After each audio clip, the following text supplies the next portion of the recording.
പ്രമേഹം ഒരു തീരാവിഷമമായി ബുദ്ധിമുട്ടുന്നവർക്ക് ഒരു ആശ്വാസ കേന്ദ്രമാണ് നെല്ലുവായ് എറൈസ് ആശുപത്രി.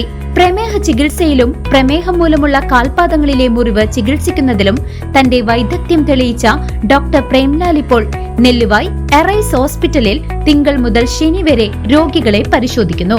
Arise medical centre, Devaki complex building, Nelluvai. Phone 8589939330 8589939335. തദ്ദേശ തിരഞ്ഞെടുപ്പ് സ്ഥാനാർത്ഥി നിർണയത്തിൽ വടക്കാഞ്ചേരി കോൺഗ്രസിൽ പൊട്ടിത്തെറി. സിറ്റിംഗ് കൗൺസിലർ ഉൾപ്പെടെ 3 പ്രമുഖ നേതാക്കൾ രാജിവെച്ചു.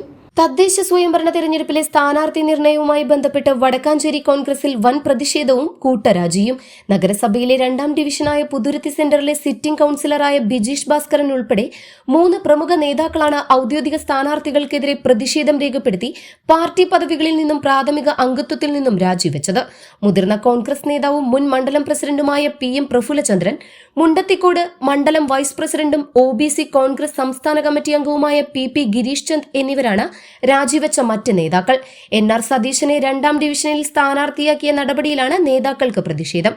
കോലഴിയിൽ സ്ഥിരതാമസക്കാരനായ സതീശൻ കഴിഞ്ഞ തിരഞ്ഞെടുപ്പിൽ ഡിവിഷനിൽ മത്സരിച്ച കോൺഗ്രസ് സ്ഥാനാർത്ഥിയെ തോൽപ്പിക്കാൻ ശ്രമിച്ച വ്യക്തിയാണെന്ന് കൗൺസിലറായ ബിജീഷ് ഭാസ്കരൻ ആരോപിക്കുന്നു. കൂടാതെ 1.5 വർഷം മുൻപ് പാർട്ടി വിട്ടുപോയ സതീശനെ സ്ഥാനാർത്ഥിയാക്കുന്നതിൽ ഭൂരിപക്ഷം പേർക്കും താൽപര്യമില്ലെന്നും ബിജീഷ് ഭാസ്കരൻ ചൂണ്ടിക്കാട്ടി. വിജയസാധ്യതയുള്ള PP ഗിരീഷ് ചന്ദിനു വേണ്ടി പ്രവർത്തിക്കുന്നതിനു വേണ്ടിയാണ് താൻ രാജിവെക്കുന്നതെന്നും അദ്ദേഹം വ്യക്തമാക്കി. രാജിവെച്ച PP ഗിരീഷ് ചന്ദ് 2ാം ഡിവിഷനിൽ ഔദ്യോഗിക സ്ഥാനാർത്ഥിക്കെതിരെ വിമതനായി മത്സരിക്കുമെന്നും പ്രഖ്യാപിച്ചിട്ടുണ്ട്. ഈ 3 നേതാക്കളും DCC പ്രസിഡന്റ് ജോസഫ് ടാജറ്റിനെ തങ്ങളുടെ രാജിക്കത്ത് കൈമാറിയിട്ടുണ്ട്.